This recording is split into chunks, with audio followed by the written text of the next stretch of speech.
여러분 안녕하십니까. 이번 세션의 사회를 맡은 연세대학교 정청영입니다. 여러분들 뵙게 돼서 반갑습니다. 이번 세션은 4시 20분부터 5시 반까지입니다. 우선 첫째로 세계은행 월드뱅크의 총재이신 월포비츠 박사께서 영상으로 한 5분 정도 말씀하시겠습니다. 월포비츠 총재는 미국 시카고 대학에서 정치학으로 박사를 받으셨고 미국의 국방부 차관을 역임하셨으며 현재 월드뱅크의 총재로 계십니다. 그 다음에 두 번째로 말씀하실 분은 현재 OECD의 교육국장으로 있는 이싱거 박사이십니다. 콜론 대학에서 하이델베르크에서 박사를 하셨고 콜론 대학에서 포스닥타를 하셨습니다. 지금 여러 가지 일을 하고 계신데 처음에 이렇게 학사 학위는 아프리카 문학으로 하셨습니다. 그 다음에 세 번째로 말씀해 주실 분은 서울대학교 의과대학 교수이시고 현재 청와대 사회정책 수석비서관으로 계신 김용익 박사님께서 말씀해 주시겠습니다. 요번에 글로벌 탤런트, 글로벌 프로스페리티는 한국으로 봐서도 굉장히 중요한 주제입니다만은 전 세계적으로 봐서도 굉장히 시적절한 주제가 아닌가 그런 생각을 해봅니다. 잘 아시는 대로 한국은 인적 자원이 유일한 자원인 그런 나라입니다. 아마 이 면에서 이스라엘하고 상당히 성격이 비슷한 자원이라고는 인적 자원밖에 없는 나라가 우리나라고 이런 면에서 한국에서 글로벌 탤런트, 글로벌 프로스페리티라는 주제를 가지고 회의를 한 것을 굉장히 이렇게 적절하고 좋은 것으로 그렇게 생각합니다. 지난 한 40여 년 동안의 우리나라 경제 발전 경험을 보면 결국 교육, 인재 이게 우리나라의 경제를 발전시킨 제일 중요한 원동력이라고 모두들 세계적으로 말하고 있습니다. 아마도 이렇게 교육이 경제 발전에 긍정적인 역할을 한 것이 한국이 일종의 아주 대표적인 경우고 이게 발전도상국들한테 많은 시사점을 가지고 있는 것으로 그렇게 생각합니다. 그래서 제 생각에는 글로벌 탤런트, 글로벌 프로스페리티라는 주제를 가지고 한국에서 이런 포럼을 열게 된 것은 아주 의미가 깊고 전 세계에 주는 그런 메시지도 이렇게 상당히 클리어하고 또 좋을 것으로 그렇게 기대하고 있습니다. 우리 이싱거 OECD 교육국장께서는 주로 OECD 국가들의 이렇게 교육 정책에 대해서 말씀을 하실 것으로 그렇게 기대하고 있습니다.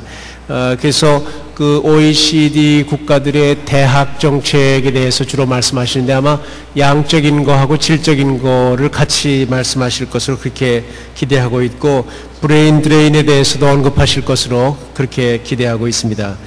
김용익 박사님께서는 우리나라의 교육 정책에 대해서 말씀하실 텐데 우선 혁신 주도형 경제 성장으로 한국 경제가 이렇게 발전해 나가는 과정에서 우수 인재의 양성이 굉장히 중요하다 하는 말씀을 하신 후에 고등교육의 전반적인 경쟁력이 고등교육이 굉장히 취약한 거라든가 또 이걸 타개하는 일환으로 국제 경쟁력이 있는 우수한 인재의 양성 이런 문제에 관해서 말씀해 주실 것으로 기대하고 있습니다. 그럼 우선 세계은행 총재이신 울프위스 박사의 화상 말씀을 듣고, 그리고 우리 이신거 국장께서 한 15분에서 20분, 그리고 우리 김용익 박사님께서 한 20분에서 25분 정도 말씀하시고, 그리고 남는 시간을 플로에서 말씀하시는 걸로 그렇게 진행을 하겠습니다. 그럼 우선 세계은행 총재님 말씀부터 잠깐 듣도록 하겠습니다. Greetings. 안녕하세요. It gives me great pleasure to address the Global Human Resources Development Forum. Let me begin by thanking our hosts, Mr. Kim, Deputy Prime Minister and Minister of Education and Human Resources Development, Mr. Jung, Minister of Commerce, Industry and Energy, and Mr. Lee, President of Korea Research Institute for Vocational Education and Training. It's with great pleasure that I address this gathering, knowing the focus that Korea has placed on human resources development. There's still a great deal about development that we don't understand, but we do understand much more than we did 40 years ago. Today we know that human development looms large in the overall economic development effort. 40 years ago, the economic literature focused on physical capital as the main driver of economic growth. Today we recognize that human development is not just a byproduct of sustainable development, it's one of the principal drivers of that development. And Korea's example is one that helped make that clear. Your country shows what decades of sustained investment in people can achieve. Just 40 to 50 years ago, Korea was a small, poor country with a closed economy. With virtually no natural resources of its own and so much to overcome, Korea's prospects in the 1960s seemed bleak. But by the mid-1980s, Korea had transitioned from a borrowing country to a donor country. And today, Korea is the world's 10th largest economy and a full member of the OECD. More importantly, its citizens stay in school longer, live longer, and are more prosperous than they were 40 years ago. About 70% of college-age Koreans are enrolled in tertiary education. That's more than any other OECD country. Korea's secondary school students rank among the top 3 in the world on international assessments of learning outcomes. And Korea is also one of the most technologically advanced, digitally connected countries, with the 4th highest number of broadband connections in the world. That's helped make Korea a leading knowledge-based economy. Korea's experience offers a powerful example that investing in people is investing in a nation. I've been told that even military barracks were once used as places for education and job training programs in the early stages of Korea's economic development. Korea could achieve even more with education programs that cultivate the skills students need to adapt to the rapidly changing demands of the globalized labor market. And university graduates can benefit even more from programs that encourage creativity and independent thinking, programs that enable them to become better entrepreneurs.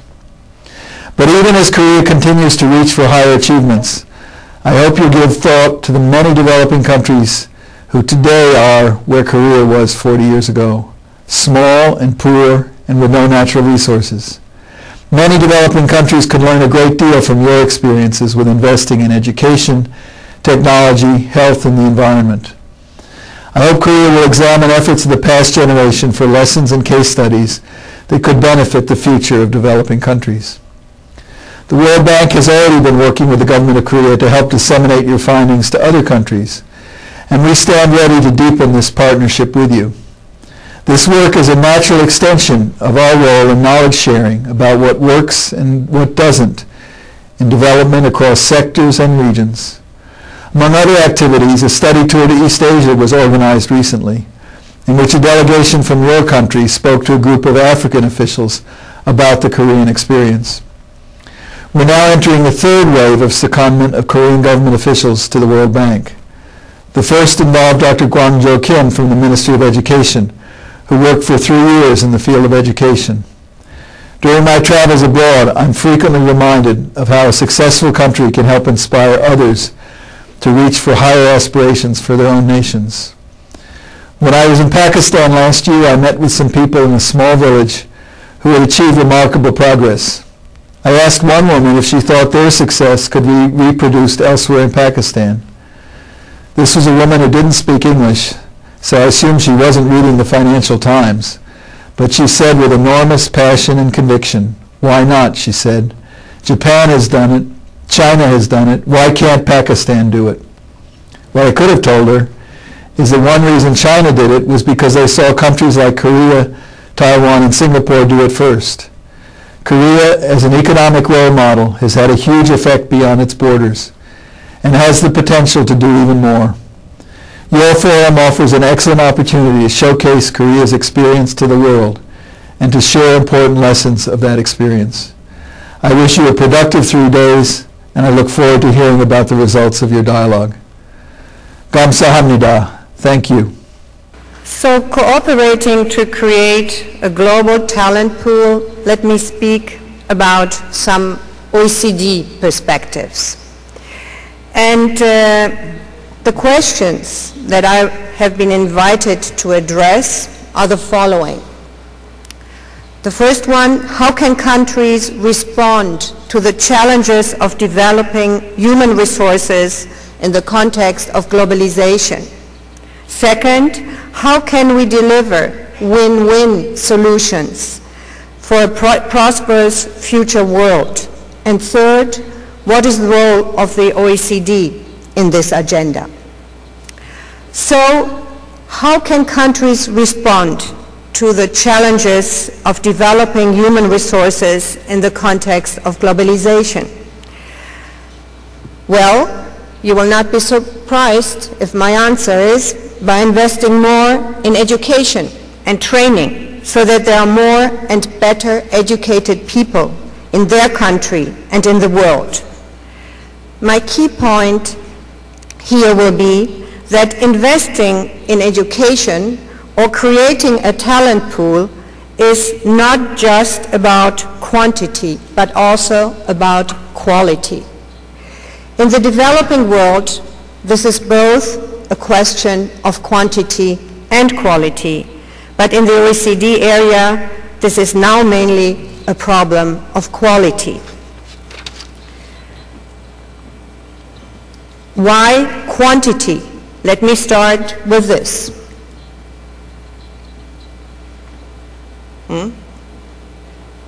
We will see. You know better. Oh, this one, okay. Oh. Here we go. So, the importance of human capital for development.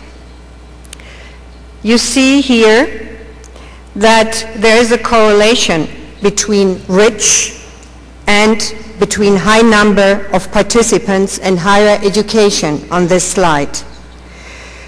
The richer you are, it appears, the higher is your number of students in higher education.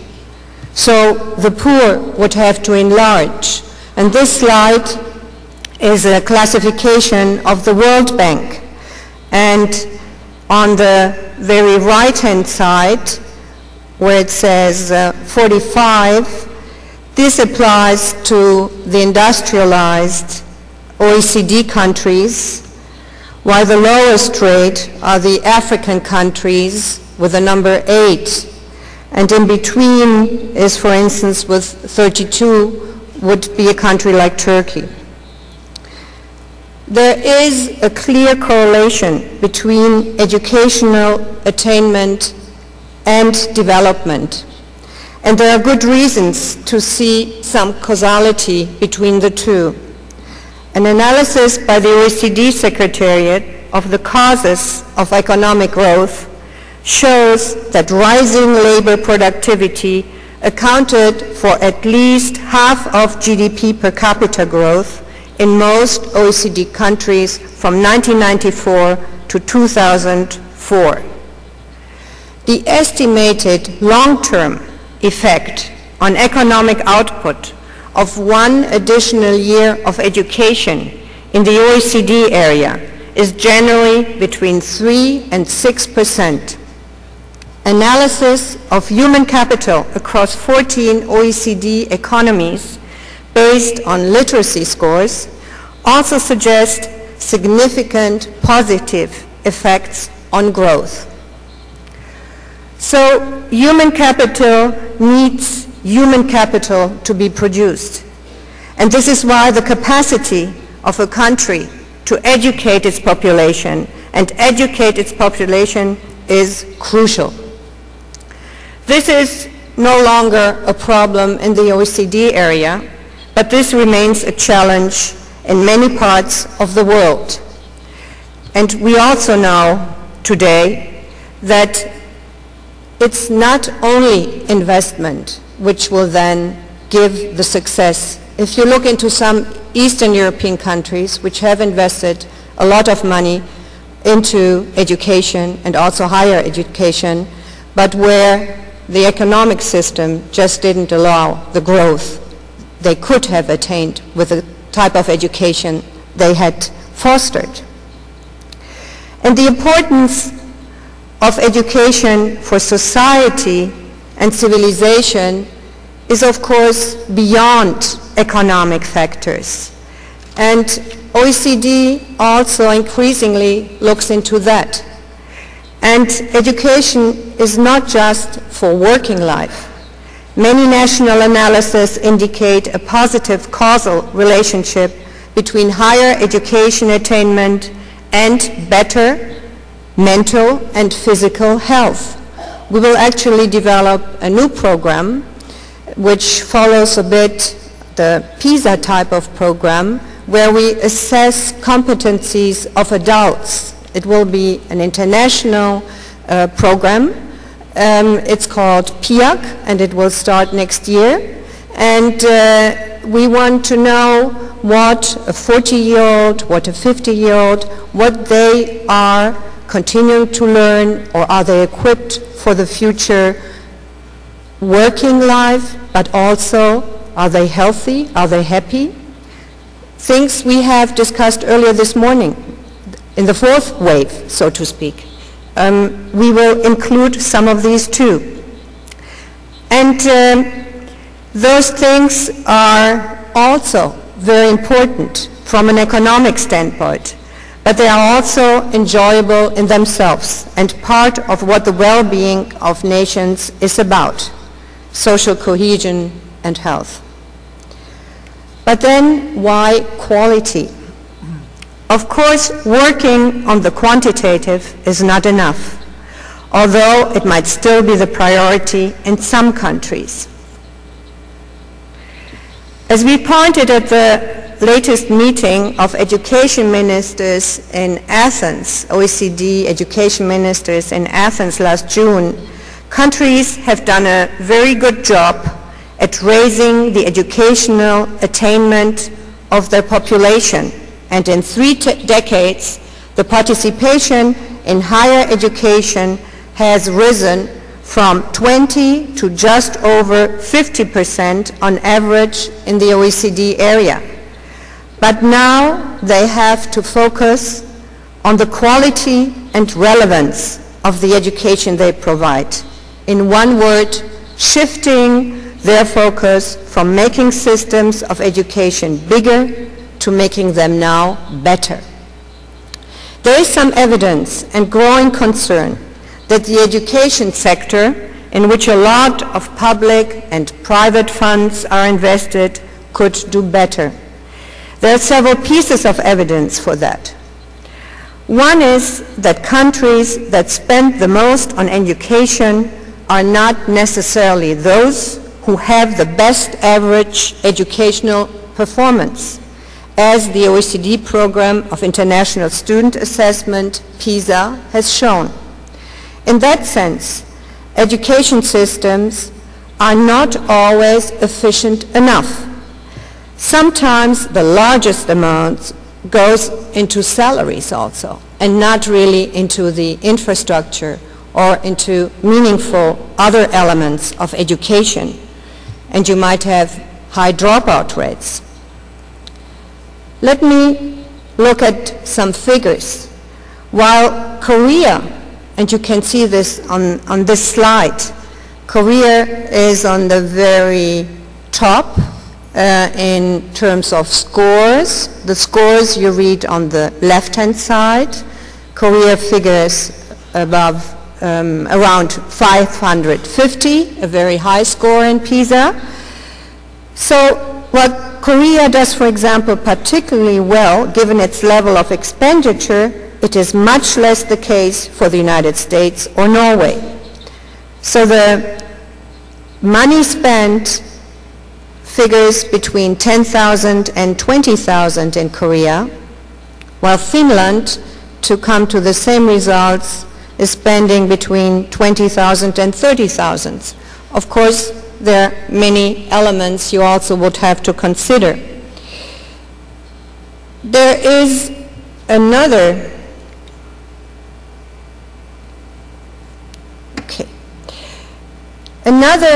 factor is that they could sometimes be more effective, that is, more relevant to the needs of the students, of society, and the economy.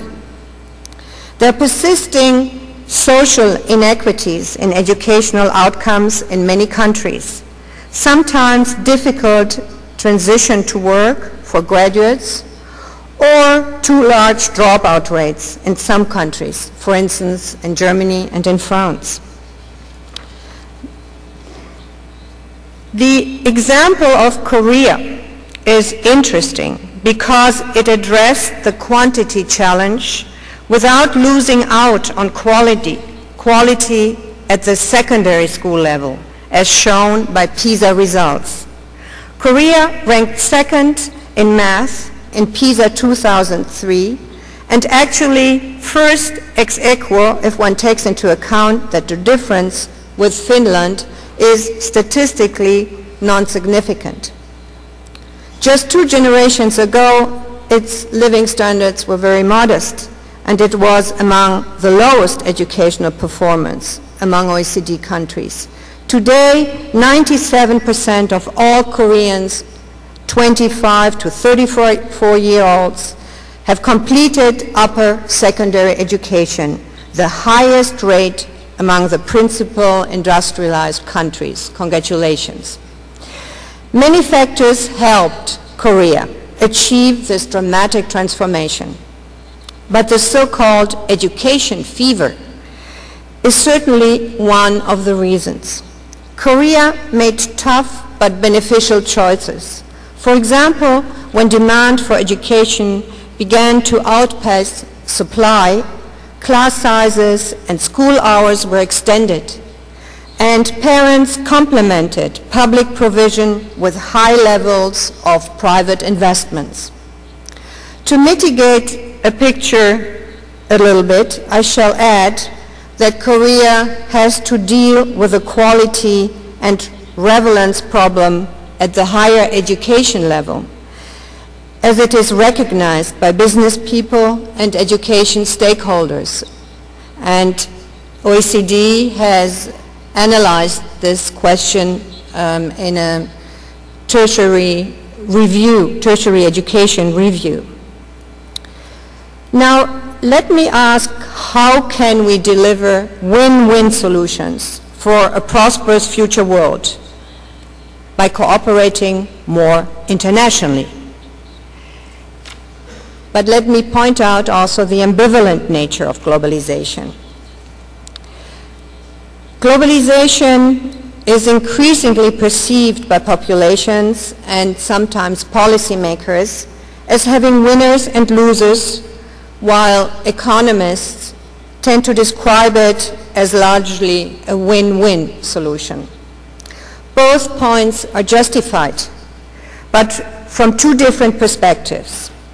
It is true that globalization helps to make the world, both the developing and the developed, richer. But it's also true that its benefits are not evenly distributed within and across countries. Actually, the term global talent pool clearly points to this ambivalent nature. While it can mean that talent becomes globally available for the benefit of all countries, it could also mean that this global talent pool only benefits those who can pay the most for it, which could correspond to brain drain. The internationalization of higher education and the risk of brain drain would be another topic. And here you can see the rise in internationalization in higher education in various countries from 1998 to 2004. So this is the example of higher education, which is where globalization is the most marked in education. Cross-border higher education, which means the international mobility of students, academics, educational programs, and institutions, has grown and diversified significantly over the past years and decades, not the least because it has taken a commercial dimension. The number of foreign students alone has increased by 70% between 1998 and 2004 to reach 2.3 million students in the OECD area. I won't describe the challenges and opportunities that this presents in details, but I would like to refer to the extensive work that OECD has carried out on this at the OECD Directorate for Education. I would like to point out that there are clear imbalances. Some countries experience the opportunities of internationalization and others experience the challenges. One of the key benefits of wider internationalization is that it provides national systems with a kind of benchmark against which the quality of its own teaching and research can be compared. It generates feedback and competitive pressure to improve, especially in systems which don't have much domestic competition. It can offer countries, especially developing countries, to make swift improvements in quality and to provide more study opportunities to their population. By the way, let me mention that this is something we are currently also working on in collaboration with the World Bank. Besides the quality of cross-border provision, one of the key challenges is, as I mentioned, the brain drain that could result from the expansion of the global market for education. Cross-border higher education is closely linked to the globalization of the labor market. This can work in different ways. One in which education and training are exported to prepare people to inward migration to the northern labor markets. Another where people are imported to study and then stay in the receiving country. This was also discussed during one meeting in Athens among education ministers, and it was very much challenged by the education minister from South Africa, who really asked very hot question, what would his country receive from this brain drain? Evidence is unfortunately very limited. There are undoubtedly high stay rates of graduates after completion of their studies in some OECD countries. But this cannot always be equated to a brain drain. For example, despite high stay rates in the United States, over 85% 5 years after the completion of their PhD in science and engineering, Indian and Chinese nationals account for less than 3% of the expatriates holding a higher degree in OECD countries, as it is also the case for Brazil, Indonesia, and Thailand. This is something that we know thanks to the migration database recently established at the OECD. It is not that brain drain does not exist, but it affects African and Caribbean countries. For example, over 70% of Jamaican and Guyanese nationals holding higher diplomas are now expatriating in OECD countries. Last but not least, one should remember that the distinction between temporary and permanent immigration is crucial. If skilled nationals return home with their knowledge and international experience, there is a positive dynamic, and this can contribute to the development of the home country. So we typically face here a phenomenon that can either be win-win or win-lose. We should not think of highly skilled migration in a simplistic way. This is a question of individual freedom and presents clear benefits, as it is important for all countries to be inserted in international networks of knowledge. Moreover, diasporas can clearly be a source of development and wealth for many countries, not least through remittances. Some regions of the developing world live on these remittances. That being said, developed countries need to take their responsibilities and seek a way to compensate countries suffering from brain drain. And how can and does the OECD help in this agenda? Now, regarding more than just the second question. The OECD helps countries to take advantage of globalization in several ways. We offer several instruments to countries to compare themselves to each other, to think strategically about their short-term and medium-term future, and reap all the benefits of international knowledge sharing. Among the benchmarks and comparative statistics, you know, of course, PISA quite well. And we collect and produce internationally comparable statistics and indicators that countries can use to compare themselves with others, and have offered with PISA a way to measure the outcome of education systems. This is a very important shift to improve the quality of education systems, which cannot be just related to the assumed quality or quantity of inputs into the system.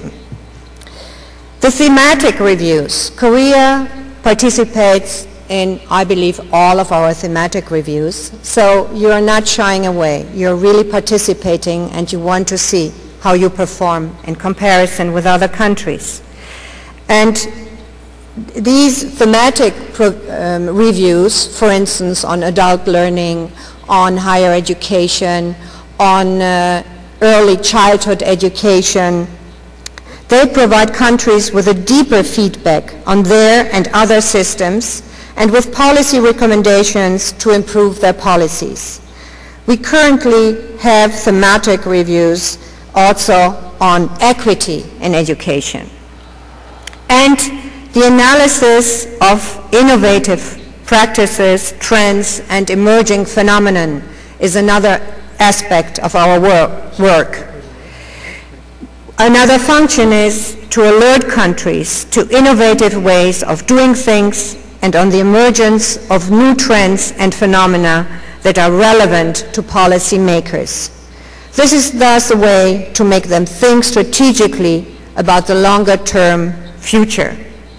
Our work on the internationalization of higher education was precisely launched to document what was changing and emerging in this field: trade, the GATS, the mobility of educational programs and institutions abroad.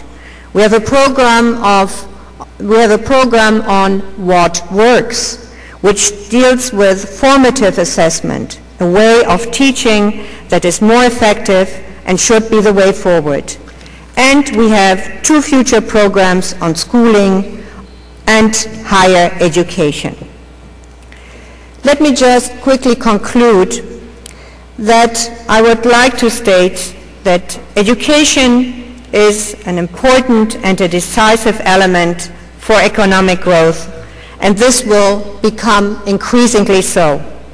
However, we have to be aware that education will not be able to solve all the challenges and problems for the world, which is changing in a dramatical speed. So I'll be happy to answer questions later. Thank you.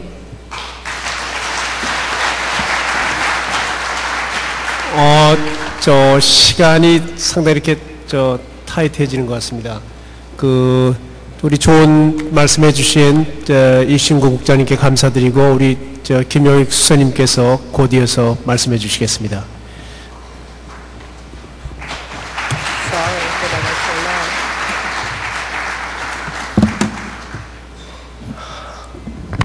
Good afternoon, colleagues.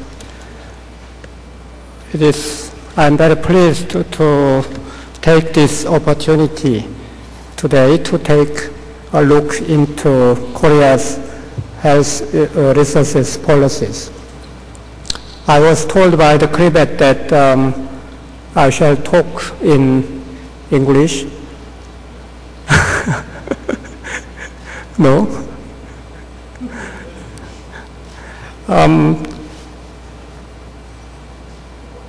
However, I see the majority of audience is Korean. Okay? Then there will be an abrupt change of language policies. 야, 그러면은 사실 이거 영어로 해달라고 했어요. 다 영어로 준비를 했는데 원장님이 안 해도 되신다니까 그러면 한국말로 하겠습니다. 아마 한국말로 하는 게 훨씬 시간이 절약되지 않을까 싶기는 합니다. 사실 한국말로 하는 게 편하죠, 훨씬. 예, 그러면은 제가 우리나라의 지금 교육 내지는 인적자원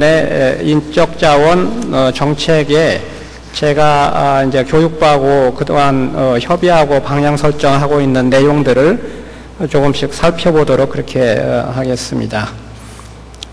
이 목차입니다. 우선 우리가 당면하고 있는 몇 가지 과제를 보고 그리고 인적자원 개발을 사회 투자의 한 부분으로서 이 자리 잡음을 다시 해두겠다 이런 지금 노력을 하고 있습니다. 사실 이게 지금 완성되어 있다기보다는 우리 교육부하고 노동부하고 또 저희 사회수석실이 지금 그 방향을 다시 설정하기 위해서 굉장히 노력하고 지금 연구하고 있습니다. 그 노력에 지금 우리 직능원도 굉장히 같이 해주고 계십니다. 그리고 현재의 상황 그리고 앞으로 우리가 어떻게 가야 할지 하는 것을 요약해 보도록 하겠습니다. 지금 우리가 당면하고 있는 여러 가지 문제 중에 제일 바닥에는 이 세계화, 글로벌리제이션 문제가 깔려 있습니다.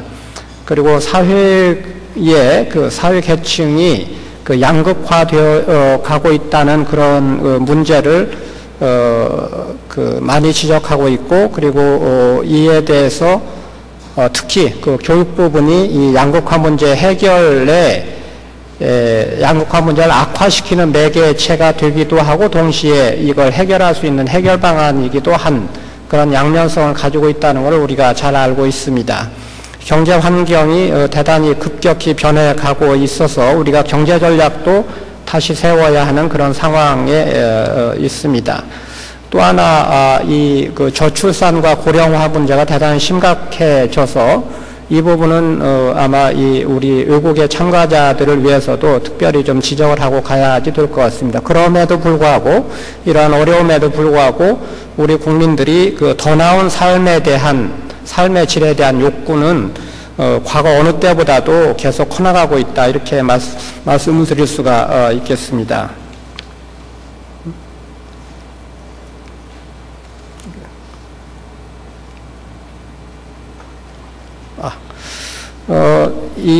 세계화나 경제 환경의 변화 그리고 이 사회 양극화 문제는 아마 국내외 참석자 여러분들께서 다 많은 지식을 이미 가지고 계실 것 같아서 이 문제를 다시 반복하지는 않겠습니다. 다만 우리나라가 지금 이 한국이 낮은 출산율과 굉장히 빠른 고령화 문제로 인해서 좀 특별한 문제를 가지고 있는데 이 부분만 좀 정리해 보도록 하겠습니다.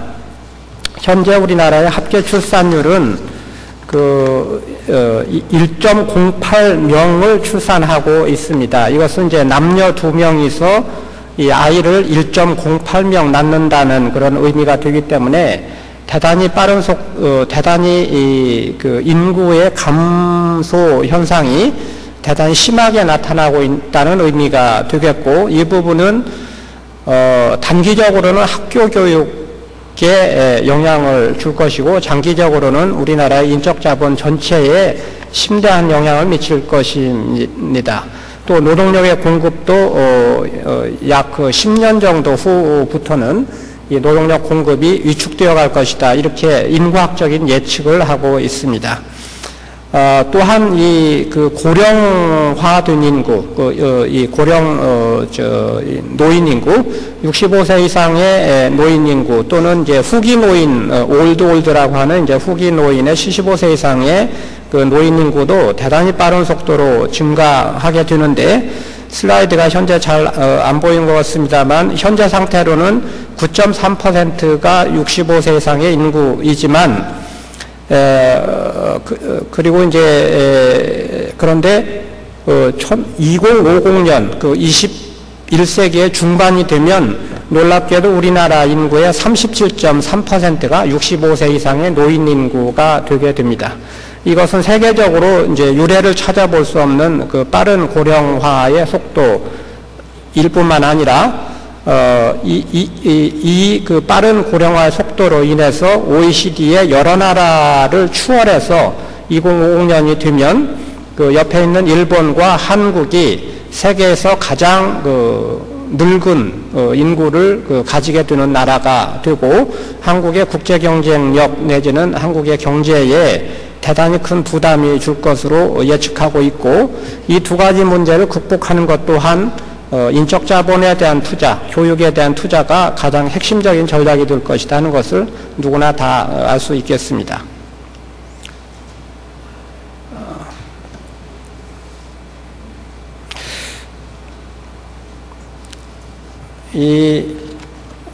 그래서 이제 우리가 이 사회 정책 전반에 대해서 이 패러다임 시프트를 하려고 노력을 하고 있고, 각 분야별로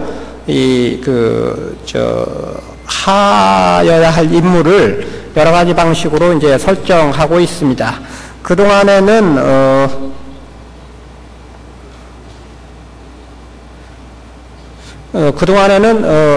우리가 이 현금 지원을 가난한 계층에 대해서 주는 방식으로 이렇게 복지 정책을 펴왔습니다. 그런데 앞으로는 전 국민을 대상으로 한 그런 삶의 질을 향상시키고, 그리고 이 국민들이 더 많은 국민들이 일에 참여하고, 그리고 스스로의 능력을 개발함으로써 인적 자본에 대한 투자가 되도록 하고, 그것이 경제에 환원되는 방향으로 이 문제를 극복해 가려고 방향을 새로 만들어 가고 있는 중입니다. 또한 이게 성장과 경제 성장과 이 복지가 서로 대립적이고 서로를 저해하는 그런 관계에 있는 것으로 생각을 해 왔습니다만, 이제 이 광의의 복지가 성장을 위한 기반, 그리고 성장을 위한 투자가 되어 있는 방향으로 인적 자본 투자를 매개로 하는 성장을 위한 투자가 되도록 그렇게 방향을 전환하려고 합니다.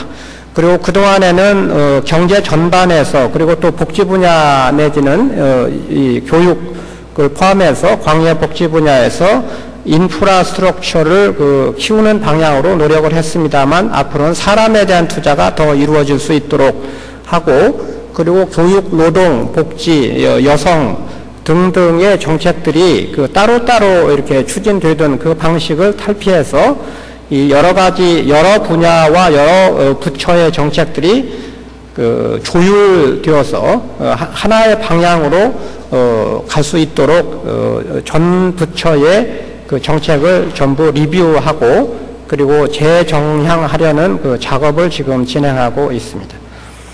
그래서 이제 그 정부가 모든 것을 다 하는 것이 아니라 국민 개개인과 또 이 국민 민간 부분에서 그리고 산업의 영역에서 그리고 이제 고용의 영역에서 그리고 이 복지의 영역에서 이 맡아야 할 그 일을 정리하고 그 조율하는 방향으로 가고 있다는 점을 이제 간략히 말씀드립니다. 현재 우리나라가 당면하고 있는 인적자원 개발의 그 몇 가지 중요한 문제 영역들을 그 정리해 보도록 하겠습니다. 하나는 그 교육과 고용에 있어서의 그 미스매치 문제입니다. 이 대학에서 이 교육을 받은 지식이 실제로 산업 현장에서는 쓰여질 수가 없다. 그리고 이 대학 교육에서 양성된 인재가 실제 그 일을 하는 데서는 그 다른 영역에서 일을 하게 된다고 하는 지적이 우리나라 교육에서 특히 고등교육 부분에서 많이 지적이 되어 왔습니다. 또 굉장히 많은 그 대학들이 있음에도 불구하고 이 그 하이테크 영역 그리고 이제 고부가가치 산업 영역에서는 실제로 쓸 수 있는 그 고급 인력을 우리가 부족하다라고 하는 비판이 또 있었습니다. 이런 문제를 이제 풀어나가야 될 그 상황이 지금 있고, 그리고 또 이게 혁신 그 동력을 찾기 위한 그 10대 산업을 지난번 이제 몇 년 전 선정을 해서 육성해 가고 있는데, 그 분야에서 필요로 하는 아주 최고급 인력, 이 부분은 또 부족한 점이 있다라고 하는 점에서 우리나라의 이 고등교육 부분에서 많은 그 비판이 있습니다. 이 자료는 지금 그 미국 그 외국과 이 한국의 그 여러 가지 그 상황을 비교한 것입니다. 그다음 이 그 고등교육에서 몇 가지 점에서 이제 그 비판이 또 있는데, 그 우리나라는 그 고등학교에서 대학으로 가는 그 진학률은 세계에서 최고의 수준입니다. 고등학교 졸업생의 82%가 대학으로 진학을 하고 있는데, 아마 이 그 수치는 다른 어떤 그 나라에서도 보기가 힘든 그 정도의 그 진학률이 아닌가 싶습니다. 그런데 이 그 고등교육의 질적 수준에서는 국제적인 기준에 그 맞춰 나가지를 못하고 있다라고 하는 것이고요. 또 그 조금 전에 정리가 됐습니다만, 이게 아주 고급의 인력을 키우는 데 있어서는 우리나라 대학의 여러 가지 자원이 아직은 충분치 못하다라고 이제 정리할 수가 있습니다. 또 하나는 이 대학에서 연구한 그 결과들이 그 기업으로 이제 기술 이전되어서 실제 상업화되고 산업에 활용되는 그런 연계성이 이제 부족하다, 그런 그런 비판이 있습니다.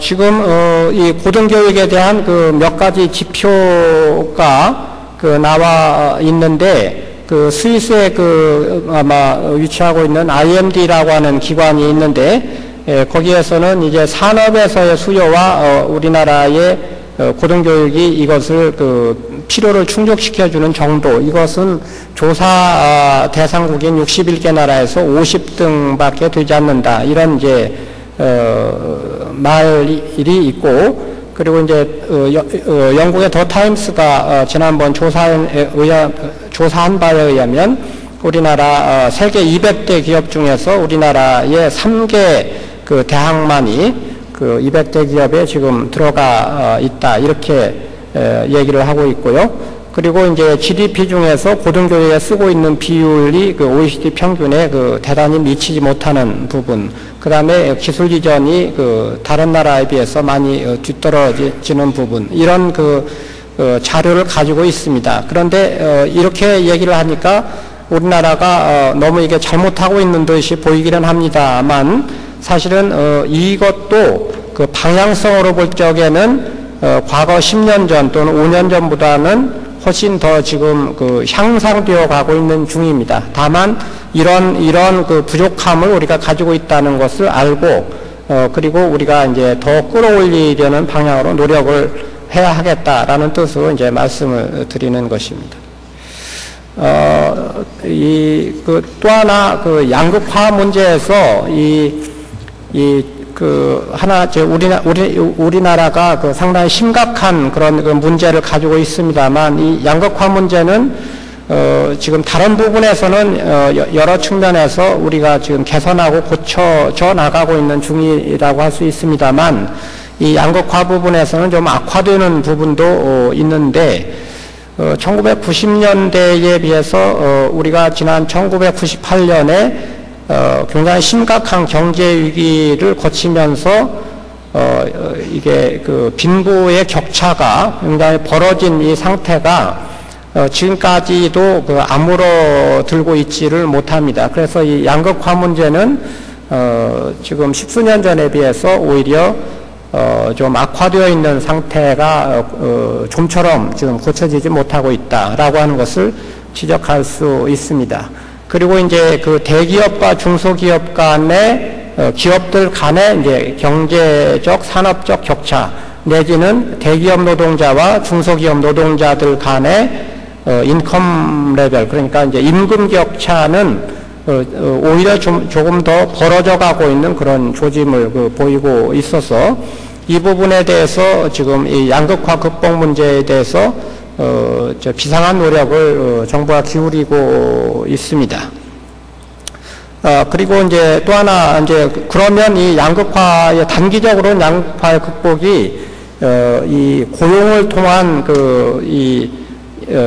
임금 소득을 통해서 이제 빈곤을 탈출하게 해주는 것, 그리고 그것을 도와주는 방향으로의 그 현금 이전을 통한 그 소득 보전, 이런 방식으로 이제 이걸 끌고 가야지 하고, 그리고 장기적으로는 교육을 통해서 그 빈곤 가구의 가구원 중에 적어도 한 명이라도 그 근로 능력을 가짐으로써 이제 그 빈곤을 탈출할 수 있도록 도와주어야지 하는데, 현재 상태로서는 이 저소득 가구의 교육에 대한 그 소비, 그 가계 지출 내지는 직업 능력 개발에 대한 그 가계 지출이 현저히 떨어져 있기 때문에 이제 정부에서도 이 부분에 대해서 이제 보완적인 조치를 취해야 할 그런 필요성을 가지고 있습니다. 결국 이 교육과 인적 자본에 대한 그 정부 차원에서 내지는 가계의 차원에서의 그 낮은 투자 또는 이 비용을 쓰는 정도의 차이는 이게 인컴의 소득의 격차 내지는를 일으켜서 더 큰 방향으로의 양극화를 촉발할 우려가 있다. 이 부분을 극복해야 되겠다. 이런 이제 생각을 할 수 있습니다. 여기서 지금 이제 그 상위 10분위 가구와 하위 10분위 가구가 교육에 대해서 쓰는 비율을 보면 2배에 가까운 그 차이를 보이고 있고, 한쪽은 지금 액수고 한쪽은 비율입니다만, 굉장히 큰 차이를 보이고 있어서, 이 부분을 지금 보정해 줘야 될 그 상당히 중요한, 문제가 있습니다. 그리고 이제 역으로 또 이제 교육계 정도, 교육 수준에 따라서 이게 그 임금의 격차, 임금을 얻는 그 소득을 얻는 정도를 보면 이 역시 굉장히 큰 격차를 지금 보이고 있어서 소득과 교육, 또 교육과 소득의 악순환의 그 고리가 우리나라의 빈곤 계층에 있어서 상당히 존재한다라고 하는 것을 알 수가 있습니다. 또 하나는 평생교육 내지는 직업교육, 직업능력 개발 문제입니다. 이 문제는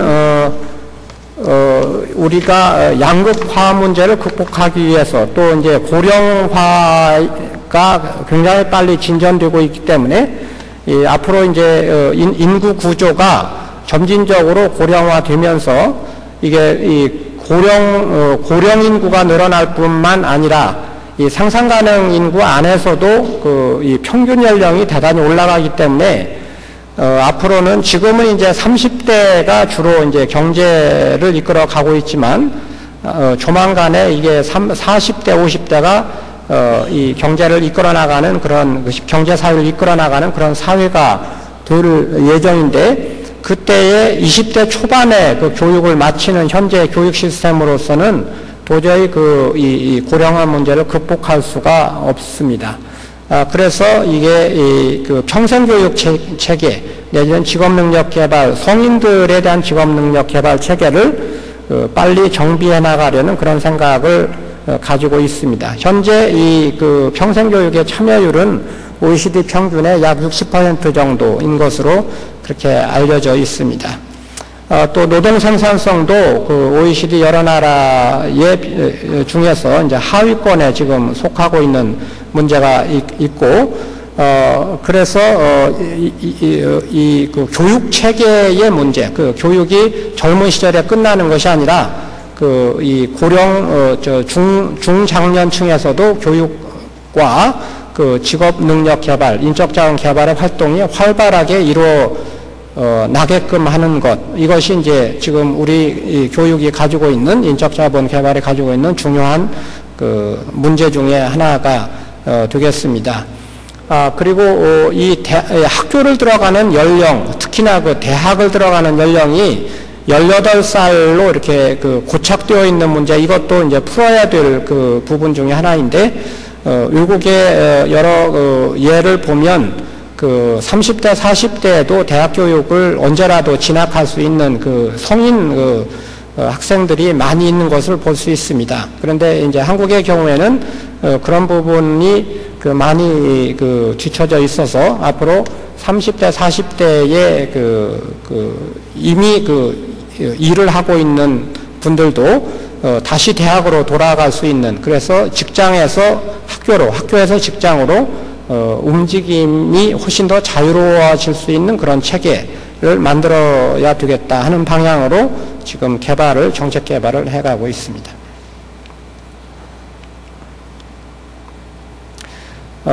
그래서 지금 말씀드린 문제점 중에 제가 이 대책에 대해서도 많이 언급을 했기 때문에 이 뒷부분의 슬라이드는 이제 빨리 보고 이제 정리하는 정도로 지나가도 무방하지 않을까 생각합니다.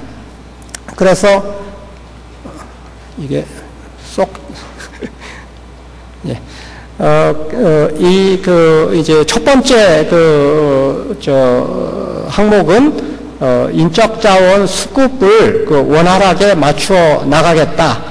그래서 대학을 특성화하고 재구조화를 해나가는 방향으로 노력하겠다 하는 부분입니다. 두 번째는 이제 국제화를 하는 부분인데요.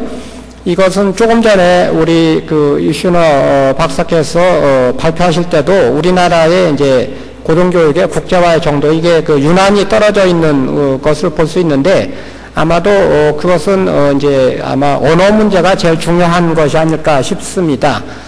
그래서 지금 여기는 정리되어 있지 않습니다만, 초, 중 등 학교에서의 영어 교육에 대해서 지금 특별 대책을 세우고 있고, 또 대학들도 그 국제적인 외국 학생들을 많이 받아들일 수 있는 방향으로 또 그렇게 하는 대학에 대해서 우리가 인센티브를 훨씬 더 강화해 나가는 방향으로 노력을 할 것입니다.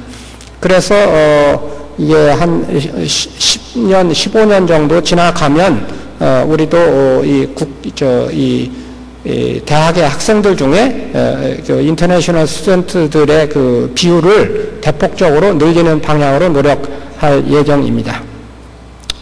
또한 연구 개발 R&D를 강화하고 있는 것은 여러분들이 다 잘 아실 것으로 생각이 듭니다.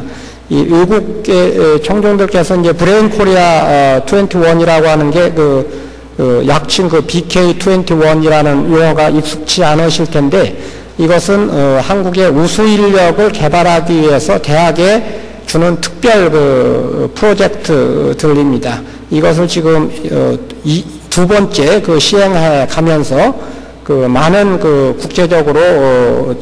국제적인 잡지에, 학술 잡지에 게재되는 논문을 만들어내고 있고, 그리고 우수한 인력들을 키우는 방식으로 대학을 적극적으로 지원하고 있습니다.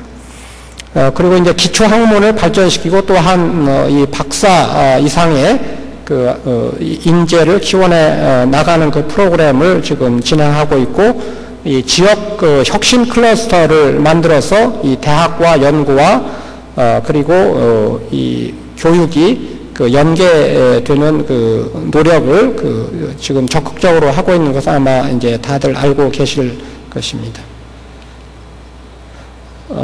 이 저소득층에 대해서 여러 가지 노력을 하고 있다는 말씀을 드리고, 특히나 여성과 노인과 그리고 이 장애인의 인력들이 비경화 인구로, 비경제활동 인구로 이제 잠재되어 있는 인력이 우리나라엔 대단히 많습니다. 그런데 한국의 경우에는 이미 여성 교육이 활발해진 지가 역사가 굉장히 오래되었고, 그리고 이 노인 인구들도 이제 충분히 교육받은 노인 인구가 지금 충분히 교육받은 세대가 고령화되어 가고 있기 때문에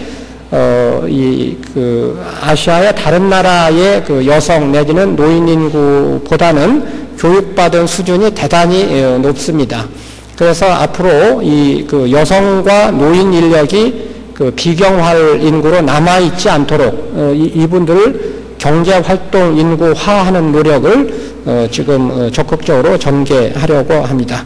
또한 장애인들에게도 이 특수교육을 대폭적으로 강화하는 정책을 지난 봄에 만들어서 내년부터 장애인 교육에 대해서도 예산을 대폭 늘려가고 있습니다. 장애인들도 충분한 생산 근로 능력을 가지도록 노력할 예정입니다.